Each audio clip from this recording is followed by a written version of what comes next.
함께 읽은 말씀으로 그리스도 예수 안에서라는 제목으로 함께 말씀을 나누겠습니다. 오늘 우리가 함께 읽은 말씀은 데살로니가 전서에 나오는 가장 유명한 말씀 중에 한 말씀입니다. 항상 기뻐하라, 쉬지 말고 기도하라, 범사에 감사하라. 이 세 가지 명령의 말씀은 우리가 너무나 익히 잘 알고 있고 또 익숙한 말씀입니다. 관건은 이 말씀을 어떻게 이제 내 마음에 또 삶에 담을 것인가, 아마 이런 것이 우리의 신앙의 숙제가 아닐까 이렇게 생각합니다. 우리가 익숙하게 잘 아는 말씀이지만 이 말씀을 다시 좀 우리의 마음에 담으면서 말씀을 통해서 함께 교훈을 누렸으면 좋겠습니다. 오늘 본문 말씀을 놓고서요, 이 세 가지 명령을 두고 하나하나 살펴보기에 앞서서요, 우리는 이 말씀의 맥락을 기억할 필요가 있습니다. 말씀을 보실 때 이 말씀이 어느 문맥에 위치하고 있는가를 꼭 확인하셔야 돼요. 그래야지만 이 말씀이 어떤 맥락에서 주어졌는지를 알고 우리의 삶에 그 같은 맥락이 있을 때 이 말씀을 잘 적용할 수 있습니다. 그래서 이 세 가지 말씀을 살펴보기에 앞서서 저는 전체적인 말씀의 맥락들을 좀 살펴보려고 합니다. 오늘 우리가 읽은 말씀이 데살로니가 전서 말씀이에요. 데살로니가라는 도시에 사도 바울이 보낸 편지가 바로 데살로니가 전서입니다. 데살로니가는 지금 그리스의 북부 지역인 마게도냐 안에 있는 수도가 바로 이 데살로니가입니다. 작은 로마라고 불리던 빌립보와는 조금 다른 도시이고요. 사실 빌립보가 더 알려지고 또 더 큰 도시, 그래서 수도같이 느껴지지만 마게도냐의 수도는 바로 이 데살로니가입니다. 사도행전 17장을 보시면 사도 바울이 이 데살로니가에 가서 전도하는 장면들을 볼 수 있어요. 사도행전 16장에 바울과 실라가 빌립보 감옥에서 기도하고요, 그 감옥에서 탈출하게 되고 그리고 이제 가게 되는 도시가 데살로니가라는 도시입니다.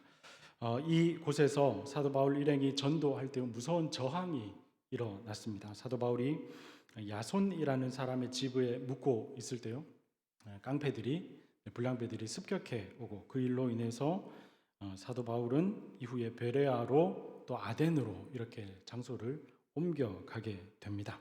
그래서 사도행전을 보시면 데살로니가에서 사도 바울이 사역한 기간을 단 3주라고 이렇게 기록을 하고 있죠. 디모데를 보내서요, 데살로니가의 소식을 듣게 됩니다. 데살로니가에서 귀족 부인들이 예수님을 믿게 됐다 이런 얘기를 듣게 되고 이제 그 귀족 부인들이 많이 회심했다는 얘기에 힘을 얻고 사도 바울이 큰 핍박을 감안하고서도 이들이 복음을 받아들이고 변화되고 있구나라고 안도하게 됩니다. 이게 이제 데살로니가 전체의 개관 이렇게 말씀드릴 수 있어요. 오늘 본문이 속한 5장 그리고 더 넓게 4장까지 보시면요, 이들이 핍박 가운데 있구나 하는 것을 좀 더 알 수 있고, 이들이 핍박 가운데 있지만 이들의 관심은 주님께로 집중되어 있구나 이런 것들을 좀 확인할 수 있습니다. 본문이 속한 5장과 그 앞장인 4장까지를 보시면 데살로니가 전서 4장, 5장은 예수님의 재림의 문제를 다루고 있습니다. 성경을 따라서요, 성경을 보시면서 저를 따라오시면 좋겠어요. 4장 13절을 보시면 형제들아 자는 자들에 관하여는 이렇게 기록이 되죠. 4장 13절 제목을 보시면 주의 강림과 죽은 자들의 부활 이렇게 나옵니다. 그리고 16절을 보시면요, 찬송가죠. 나팔 불 때 나의 이름, 나팔 불 때 나의 이름. 그 찬송가의 배경이 되는 성경 구절이 16절에 기록이 됩니다. 데살로니가 교회 사람들이 예수님의 재림에 관해서 관심이 많았구나 하고 짐작할 수 있습니다. 5장 1절을 보시면 형제들아 때와 시기에 관하여는 너희에게 쓸 것이 없음은 주의 날이 밤에 도둑같이 이를 줄을 너희 자신이 자세히 알기 때문이라 이렇게 기록하면서 또다시 예수님의 재림에 관한 이야기를 하고 있습니다. 그래서 4장, 5장은 예수님의 재림이라는 미래적 종말에 대한 기대로 가득 차 있다 이렇게 말할 수 있죠. 미래에 일어날 그 재림에 대해서 사람들이 주목하고 있습니다. 다시 말해서 다시 오실 예수님을 계속 생각하고 있다는 말입니다. 데살로니가 교인들이 다시 오실 예수님을 계속 생각하고 기대하고 있는데, 이 재림의 문제를 이들은 단순한 호기심으로 접근하지 않고요, 이 재림의 문제를 우리 일상의 삶과 연결을 하고 있습니다. 철저하게 그리스도인의 삶과 관련되어서 재림이라는 주제를 언급하고 있다는 말입니다. 언제 예수님이 오실 것인가? 이것도 너무 중요하죠. 예수님이 언제 오실지 압니까, 모릅니까? 네, 몰라요. 알면 안 됩니다. 알 수 없죠. 네, 그런데 예수님이 언제 다시 오실 것인가 하는 이 문제보다 그 다시 오실 예수님을 우리가 어떻게 맞을 것인가, 이 문제를 가지고 데살로니가 교인들이 더 고민을 하고 있다는 것입니다.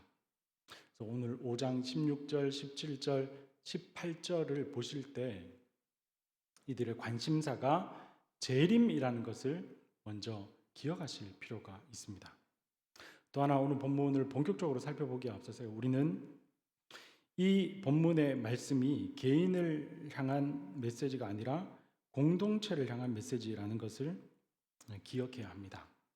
5장 1절을 보시면 형제들아 이렇게 기록되죠. 이 말이 원어로 아델포이라는 말인데요. 12절을 보시면, 그러니까 오늘 본문이 속한 단락인 12절을 보시면 역시 형제들아 이렇게 시작을 하고요. 25절에도 보시면 형제들아, 26절도 형제에게, 27절도 형제에게 이렇게 계속 기록이 됩니다. 이게 사도 바울의 반복이니까요. 사도 바울의 강조죠. 사도 바울은 이들에게 편지를 쓰면서 단순히 개인에게 쓰는 것이 아니라 공동체에게 쓰고 있다는 것입니다. 실제로 오늘 본문에 기록된 동사들은 모두 복수로 되어 있습니다. 공동체를 향해서 이 메시지를 던지고 있다는 거죠. 본문의 뒤쪽인 27절을 보시면요, 주를 힘입어 너희를 명하노니 모든 형제에게 이 편지를 읽어주라 이렇게 기록합니다. 그러니까 이 공동체를 향해서, 이 편지는 공동체를 향해서, 공동체가 돌아가면서 읽도록 설계된 편지라는 것입니다. 그러니까 이 상의 배경을 정리하면 사도 바울이 데살로니가 교회에 쓴 이 편지는, 특별히 5장은요 이렇게 정리할 수 있어요. 재림을 기다리는 삶을 살아야 하는 형제 자매들에게 쓴 편지. 이렇게 다시요, 재림을 기다리는 삶을 살아야 하는 형제 자매들 공동체에 쓴 편지가 바로 이 데살로니가 전서라는 편지입니다. 우리와 마찬가지입니다. 저와 여러분도 초림 예수를 기다리지 않습니다. 우리는 재림하실 예수님을 기다리죠. 우리의 신앙은 결국 삶의 문제입니다. 우리는 혼자 살지 않아요. 우리 주변에 형제 자매가 있습니다. 공동체가 있습니다. 우리 공동체는, 우리 형제 자매들은 예수님의 재림을 기다리면서 어떤 삶을 살아야 할까에 대한 답을 오늘 본문이 우리에게 주고 있습니다. 이제 본문을 다시 보시죠. 16절부터 18절까지 제가 다시 한번 읽어보겠습니다. 항상 기뻐하라. 쉬지 말고 기도하라. 범사에 감사하라.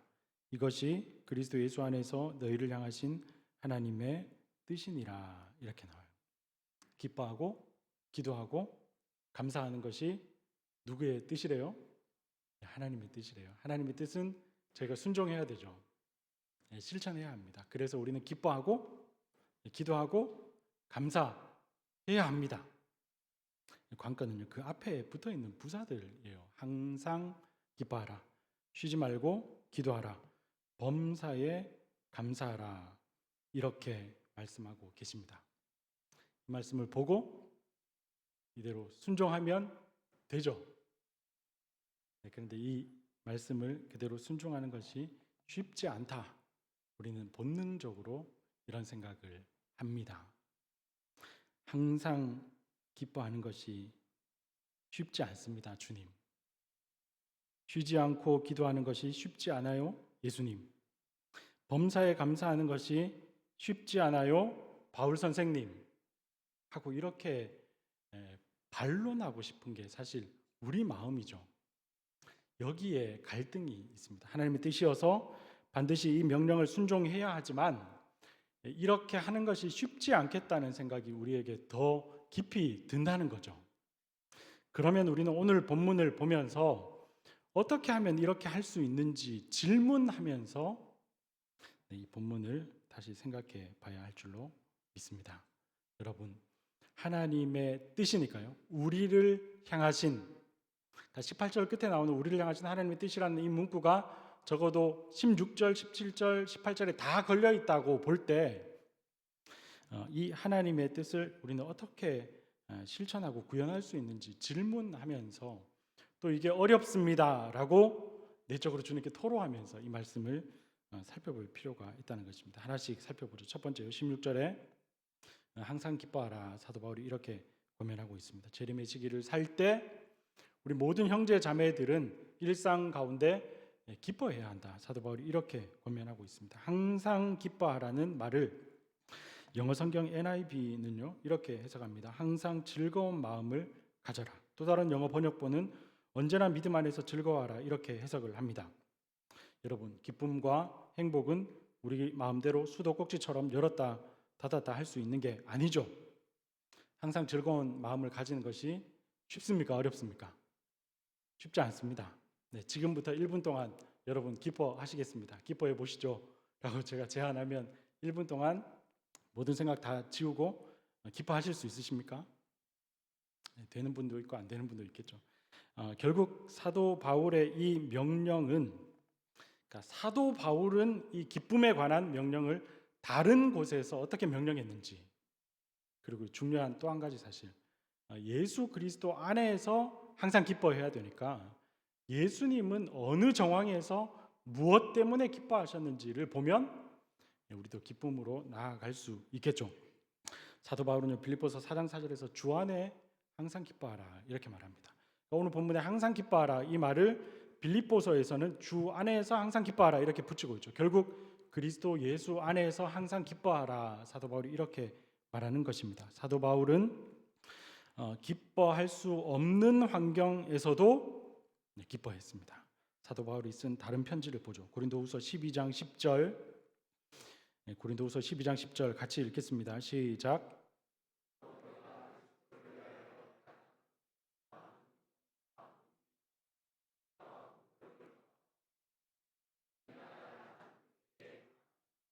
아멘. 네, 이 말씀을 보시면요, 사도 바울은 내가 그리스도를 위하여 받는 모든 그 궁핍과 박해를 기뻐한다 이렇게 말하고 있습니다. 사도 바울이 지금 열거하는 이 약한 것들, 능욕, 궁핍, 박해, 공고는 사실 이게 우리의 삶에 있으면 전혀 기쁨의 이유가 되지 않습니다. 그런데 사도 바울은 이런 형편에도 불구하고 그리스도를 위하여, 그리스도 때문에 약한 이 현실에서도 기뻐한다 이렇게 고백하고 있습니다. 골로새서 1장 24절도 우리 같이 읽겠습니다. 골로새서 1장 24절 시작.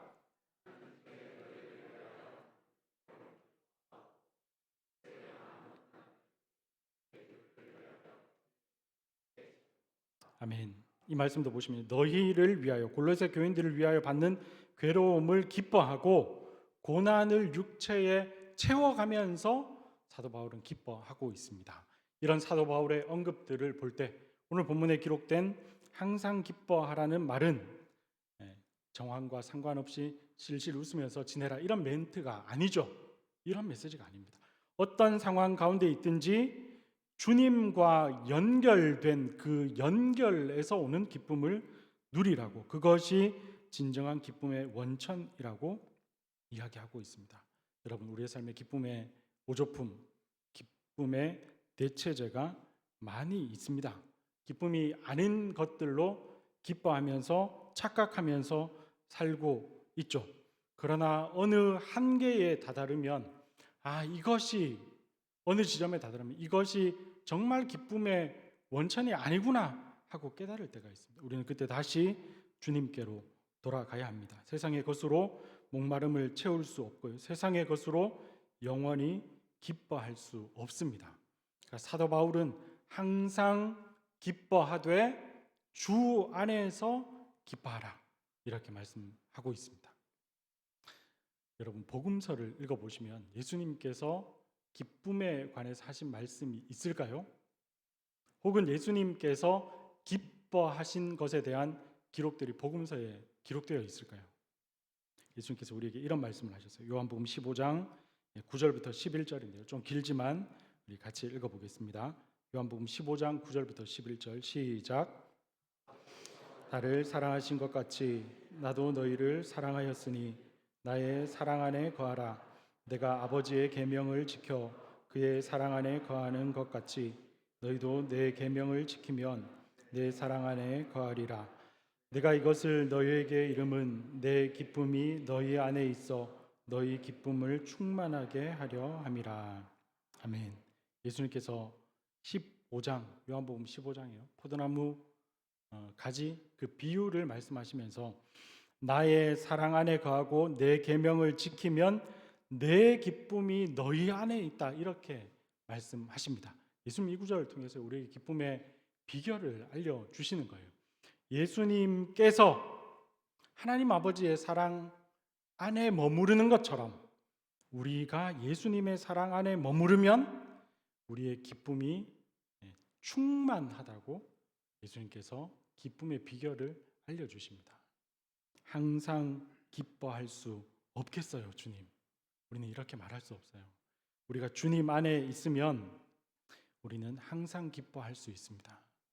주님께서는 여러 말씀을 통해서, 특별히 십자가를 통해서 우리에게 지속적으로 이렇게 말씀하고 계십니다. 내가 너를 사랑한다. 내가 너를 기뻐한다. 너는 나의 사랑하는 아들, 기뻐하는 자다. 주님께서 우리에게 이렇게 말씀하고 계신 줄 믿습니다. 그 사랑과 잘 연결되면요, 우리는 항상 기뻐하라는 이 말씀을 실천하면서 살 수 있습니다. 저와 여러분이 주 안에서 항상 기뻐할 수 있기를 간절히 바라고 축원합니다.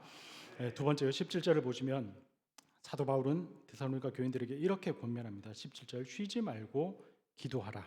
이것이 오늘 본문의 둘째 메시지이죠.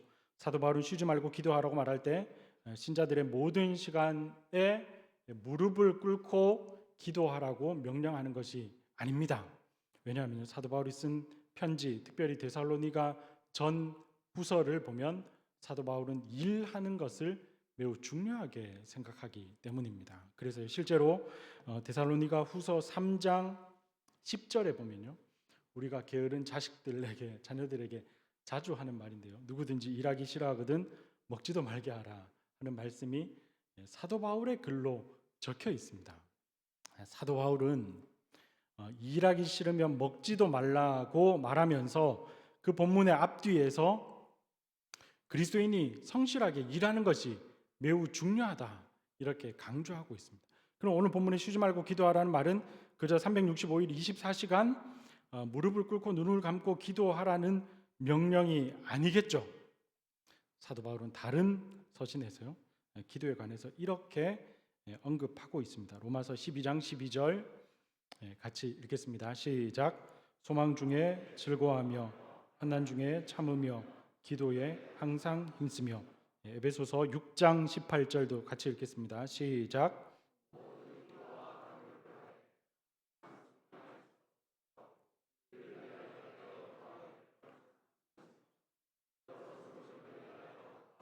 아멘.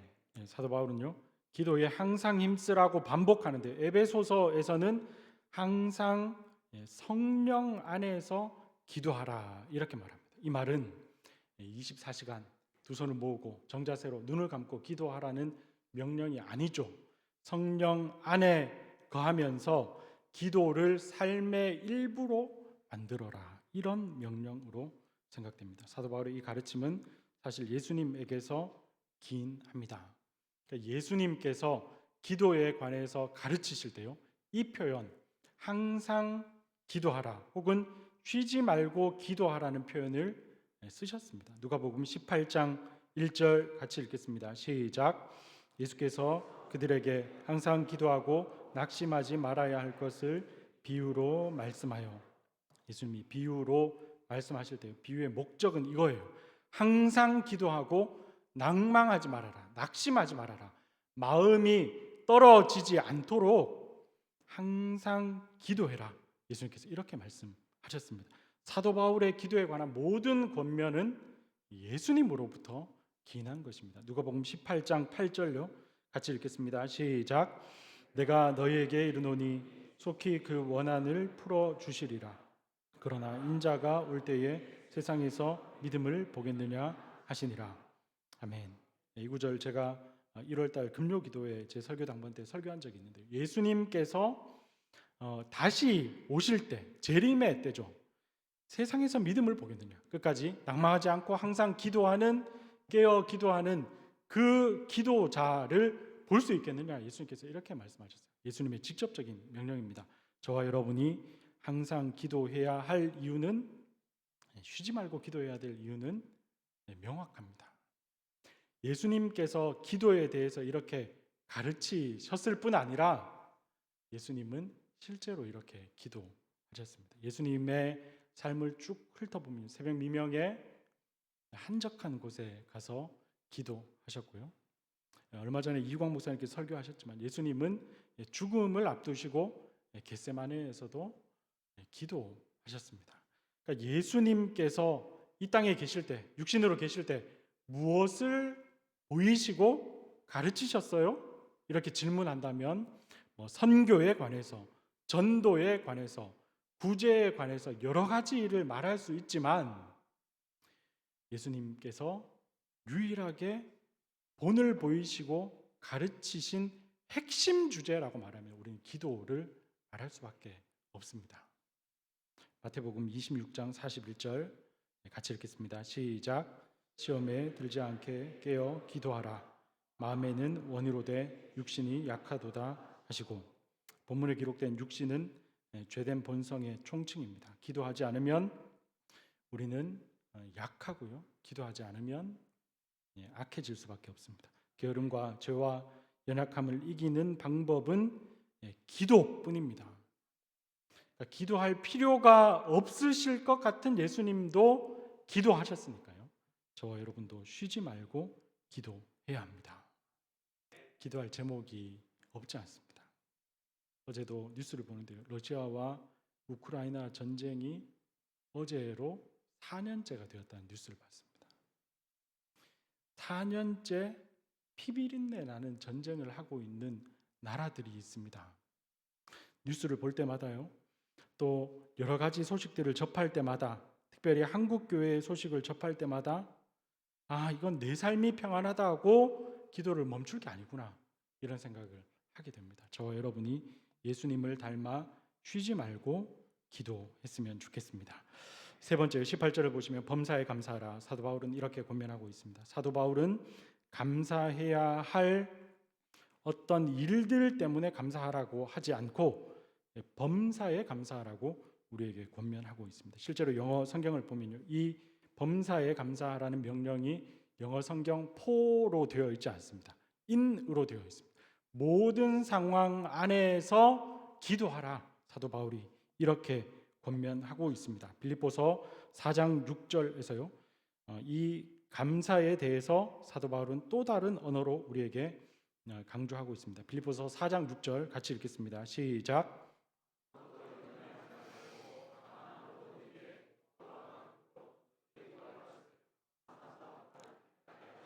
이 구절을 보시면요, 기도와 감사가 짬뽕이 되어 있습니다. 모든 일에 기도와 간구로 너희 구할 것을 아뢰는데요, 감사함으로 아뢰래요. 그러니까 사도 바울은 감사함으로 아뢰야 된다. 범사에 감사함으로 기도할 때 하나님께서 우리를 지켜주신다, 이렇게 말하고 있습니다. 감사는 모든 염려를 덮어내는 순수한 영적인 작업입니다. 처한 상황이 감사와 전혀 거리가 멀어 보여도 우리는 감사해야 합니다. 모든 상황에 감사하면서 기도해야 합니다.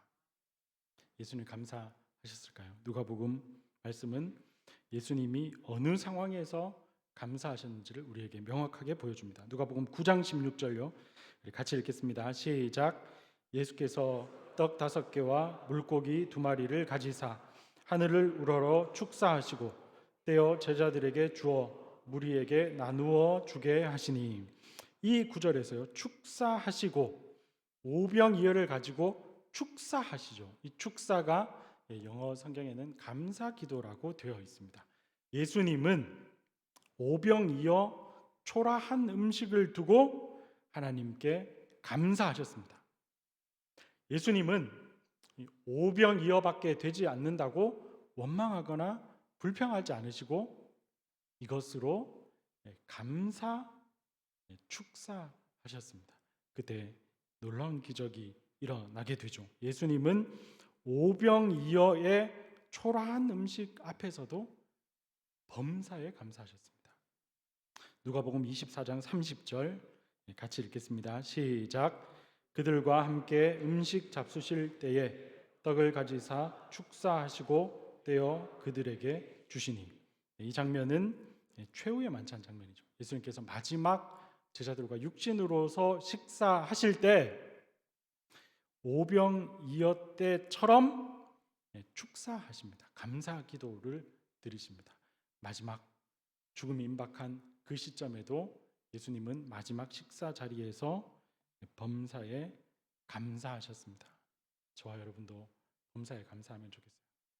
오늘 본문에 기록된 이 감사라는 단어는 헬라어로 유카리스테오라는 단어입니다. 이 단어는 합성어입니다. 유라는 단어는 매우 혹은 좋은이라는 뜻이고요. 카리스테오라는 말은 카리스, 은혜라는 말입니다. 그러니까 이 감사는 좋은 은혜 이런 뜻이에요.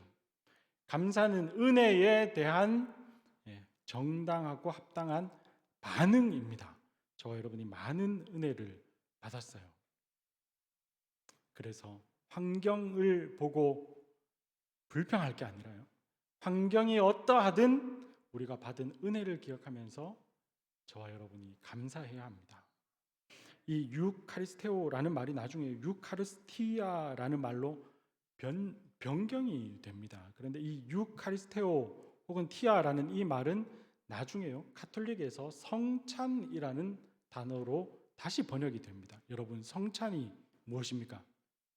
예수님께서 우리 죄를 위하여 죽어주신 것을 기념하는 그 기념이 바로 성찬식이죠. 성찬이죠. 그러니까 성찬은 곧 감사가 성찬이에요. 무슨 말입니까? 우리의 감사의 유일한 근거는, 또 완전한 근거는 바로 예수님의 십자가 희생이라는 말입니다. 그 희생 때문에 우리는 그 죽음, 예수 그리스도의 죽음에 기초해서 절대 감사의 자리로 나아가야 할 줄 믿습니다. 말씀을 정리하겠습니다. 오늘 세 개의 절이 모두 명령형으로 되어 있어요. 이 명령의 원천은 사도 바울 같지만요, 사도 바울의 이 명령의 원천은 예수님입니다. 예수님. 그러니까 오늘 본문을 보시고요, 항상 기뻐하라, 쉬지 말고 기도하라, 범사에 감사하라, 이 구절을 마음에 깊이 담으시되 이 세 개의 명령보다 그 다음에 나오는 말 있죠. 그리스도 예수 안에서라는 이 말을 더 깊이 마음에 담으셔야 돼요. 그리고 이 구절을 이렇게 보셔야 되는 거죠. 아, 예수님께서 기뻐하셨구나. 예수님께서 내 기쁨의 원천이 되시는구나. 아, 예수님께서 기도하셨구나. 예수님처럼 기도해야겠구나. 아, 예수님께서 감사하셨구나. 나도 예수님처럼 예수 그리스도 안에서 범사에 감사해야겠구나. 이렇게 예수님과 연결해서 기쁨과 기도와 감사의 자리로 저와 여러분이 나아가야 한다는 것입니다. 이 말씀을 가지고 저와 여러분의 삶을 찬찬히 잘 돌아보면 좋겠어요. 우리의 삶에 기쁨의 여러 가지 이유들이 있습니다. 그러나 가장 근본적인 기쁨의 이유는 예수님이에요. 우리의 여러 기도의 모습과 형태가 있습니다. 그 모든 기도의 모델은 예수님. 우리에게 여러 감사의 이유가 있습니다. 그런데 그 모든 감사의 근본적인 이유는 예수님입니다. 저와 여러분이 예수님 때문에 기뻐하고 예수님 안에서 기도하고 예수님 때문에 감사할 수 있으면 좋겠습니다. 결국 기쁨과 기도와 감사는 제가 지금 이렇게 결론을 내리고 있는 거예요. 기쁨과 기도와 감사는 예수님과의 관계에서 옵니다. 다시요. 기쁨과 기도와 감사는 예수님과의 관계에서 옵니다. 여러분, 제가 성경 말씀을 보다가요, 이 기쁨과 기도와 감사가 버무려진 한 구절이 있더라고요. 오늘 본문 18절에 나오는 하나님의 뜻까지 버무려진 한 구절을 찾았습니다. 누가복음 10장 21절. 우리 마지막 성경 구절을 읽을 텐데요. 같이 읽겠습니다. 시작.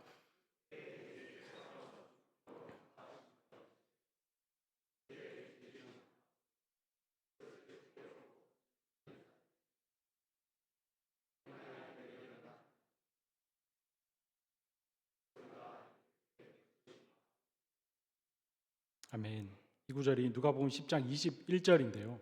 이 단락의 앞에 보면 제목이 예수님의 감사기도 이렇게 붙어 있습니다. 여러분, 이 구절에는 예수님의 기쁨과 기도와 감사가 다 있죠. 예수님께서 이렇게 말씀하세요. 천지의 주제이신 아버지여, 성령 안에서 기뻐하면서 이렇게 말씀하십니다. 지혜롭고 슬기 있는 자들에게는 숨기시고 어린아이들에게는 나타내심을 감사하나이다. 올소이다. 이렇게 된 것이 아버지의 뜻이니이다. 이게 무슨 말이에요? 예수님은 밀접하게 하나님 아버지와 연결되어서 그분의 뜻을 행하시면서 기뻐하고 기도하고 감사하신다는 말입니다. 저와 여러분도 이 깊은 관계 안으로 들어갈 수 있으면 좋겠습니다. 최근에 기쁘지 않으시면, 최근에 기도가 안 되시면, 최근에 감사가 없으시면 예수님을 주목하지 않으시는 것입니다. 예수님을 다시 깊이 주목하시면 좋겠습니다. 로버트 머리 맥체인이라는 목사님이 계십니다. 19세기 스코틀랜드 역사에서 가장 경건한 목회자로 알려져 있고요. 지금 우리 한국에는 맥체인 성경 읽기라는 방법으로 그분의 이름이 많이 알려져 있습니다. 그분의 글에 보면요, 자막 보시면요, 이런 글이 있습니다. 주 예수를 힘써 배우게. 자신을 한번 주목할 때 그리스도에 대해서는 10배로 주목하게. 이런 글이 있습니다. 여러분, 저는 신앙은 결국 이 싸움이라고 믿습니다. 재림을 기다리는 형제 자매 저와 여러분 모두가 삶에서 꼭 해야 할 일은 이거 하나입니다. 우리는 매일매일 지독하게 자기 자신을 묵상하거든요. 내 환경을 묵상하고 내가 어떤지, 내 기분이 어떤지, 내 형편이 어떤지, 내 앞날이 어떤지, 내 재정이 어떤지, 내 자식이 어떤지 매일 이걸 묵상하는데, 믿음의 선배는 우리에게 주 예수를 힘써 배우고 자기를 한번 주목할 때 그리스도를 10배로 주목하라고 강조하고 있습니다. 여러분, 여기에 기쁨과 기도와 감사의 비결이 있습니다. 제가 저를 묵상하면요, 목회를 하는 저 자신을 묵상하면 희망이 없습니다. 절망뿐이에요. 제 인격, 제 사역, 제가 사람들을 대하는 방식, 모든 게 다 절망입니다. 그러나 주님 묵상하면 지금 제가 서 있는 자리가 은혜로운 자리입니다. 주님 묵상하면 기쁨이 넘치고요, 기도가 터져나오고 감사가 쏟아집니다. 저와 여러분도 주님 안에서 참된 기쁨과 기도와 감사로 주님 다시 오실 길을 기쁘게 예비할 수 있으면 좋겠습니다. 이런 우리 모두가 되기를 주님의 이름으로 축원드립니다. 우리 함께 찬양하고 말씀 붙들고 기도하겠습니다. 찬송가 436장, 나 이제 주님의 새 생명 얻은 몸, 436장 함께 찬양하겠습니다.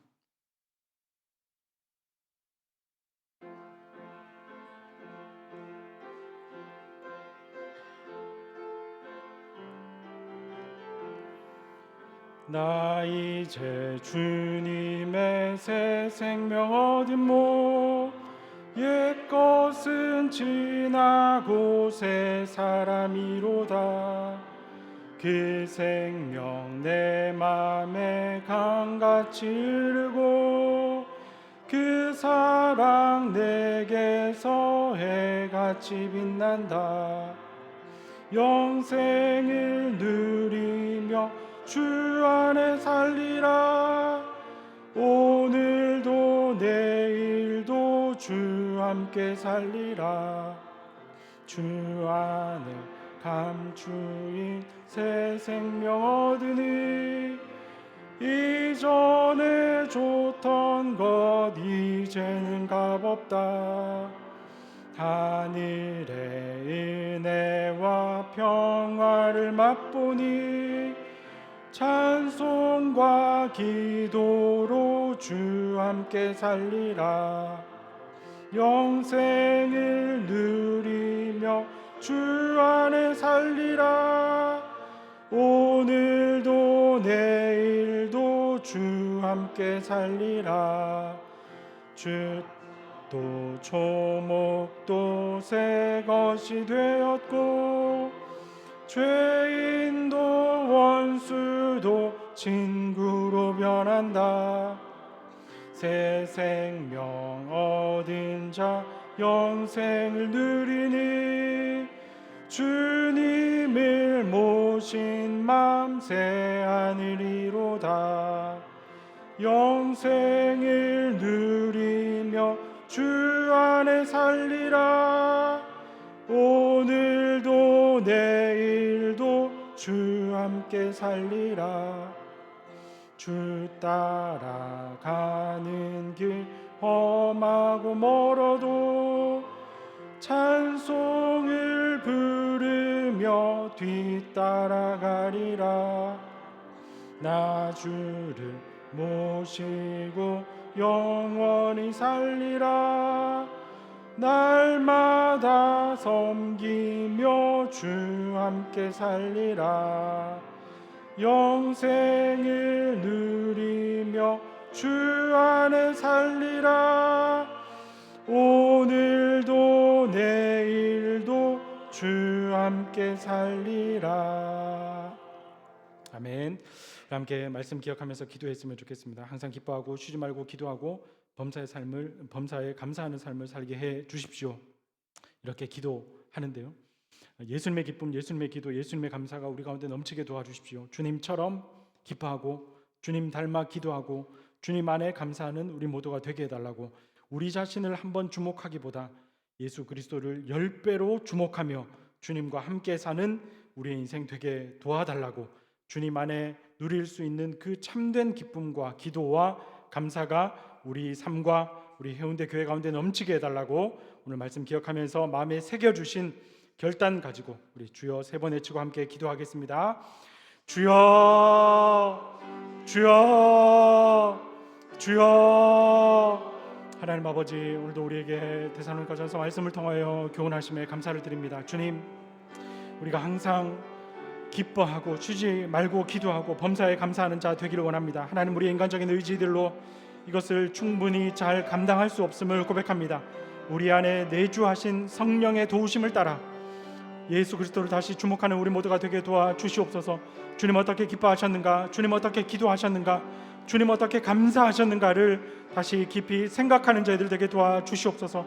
주님, 우리 안에 죄된 우리 자신을 묵상할 때 아무런 희망이 없음을 고백합니다. 하나님, 우리가 우리 자신을 묵상할 때 기뻐할 수도 기도할 수도 감사할 수도 없음을 고백합니다. 하나님, 우리에게 다시 믿음을 허락하여 주셔서 주님을 주목할 수 있는 그 믿음 가지고 다시 주님 높이 바라볼 수 있도록 인도하여 주시옵소서. 주 안에 기뻐하며 주 안에 기도하고 주 안에 감사하는 저희들 되게 도와주시고, 하나님, 힘겹고 곤고할 때에 주님의 재림의 때가 너무나 소망되어질 때에 다시 하나님 그 재림을 기다리며 기쁨과 기도와 감사로 우리의 삶들을 채워갈 수 있도록 하나님 인도하여 주시옵소서. 주님, 우리 해운대 교회가 주님 다시 오실 길을 이런 방식으로 예배할 수 있도록 도와주시고, 주님을 모시고 날마다 새로운 마음으로 주님을 예배하며 기뻐하고 기도하고 감사하는 우리 해운대 교회가 될 수 있도록 하나님 인도하여 주시옵소서. 주님, 우리 교회 가운데 참된 기쁨이 넘치게 도와주시고 주님을 향한 뜨거운 기도가 넘치게 도와주시고 주님을 향한 불타는 감사가 날마다 고백되어지게 도와주시옵소서. 주님 감사합니다. 오늘도 우리를 불러 예배케 하시고 하나님 말씀으로 권면하심에 감사합니다. 주님 항상 기뻐하고 쉬지 말고 기도하며 범사에 감사하는 우리가 되게 도와주시옵소서. 이것을 감당할 수 없다고 주님 앞에 어리석게 고백하지 않도록 도와주시고 우리의 부족과 연약을 볼 때마다 우리 주 예수 그리스도를 주목하는 우리 모두가 되게 도와주시옵소서. 주님 이 땅에 계실 때 기뻐하셨고 쉬지 말고 기도하셨고 범사에 감사하셨기에 우리도 담대하게 주님 다시 오실 때까지 이 길을 걸어가는 우리 모두가 되게 도와주시옵소서. 주님 피값으로 세우신 해운대 교회 위에 참된 기쁨과 기도와 감사가 넘치게 도와주시고 기쁨과 기도와 감사로 교회를 더 든든하게 세워가는 우리 모두가 되게 하여 주시옵소서. 이 모든 말씀 우리 주 예수님의 이름으로 간절히 기도드립니다. 아멘. 교회 소식 전해드리겠습니다. 돌아오는 금요일 27일은 나눔과 섬김의 무료 급식이 있습니다. 위에서 기도해 주시고 또 함께 나오셔서 봉사해 주시면 감사하겠습니다. 그날 금요일 저녁 8시 30분에는 온맘 금요 기도회로 모입니다. 총동원 금요 기도회로 모이고요. 기도 패키지 선물을 드립니다.